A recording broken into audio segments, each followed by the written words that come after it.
Eng yaqin do'st bilan hech qachon qayergadir nimadir o'rganishga borib bo'lmaydi, repetitorga. Chunki men bitta o'zim borsam, u yerda dars bo'ladi. Do'stim bilan bordim, yemagan basharasini ko'rib kulgim kelaveradi.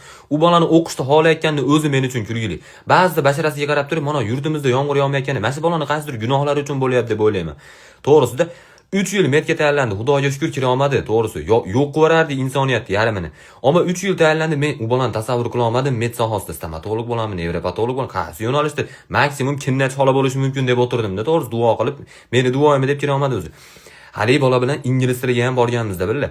Birinchi darsda o'zlashib ketganmiz. Hamma 10 gacha chiroyli sanagan bo'lsa, biz 6 gacha sanab kulib yuborganmiz. Ustoz bor yo'qol beti yo'la deb chiqarib yuborgan. Shundan keyin bo'lmay, uydagilar borishyapsanmi? U bu narsa deb berishchi desa, ikkovimiz uydagilar bilmaydi, birga gaplashib qolardik. My friend, of course, umbrella desam, u ham yes bro, present continuous orange potato deb. O'shna deb turaverardik. Ingliz tili ustozni oldida qani gaplashib berishchi deyishmagunicha uyimizdagilar.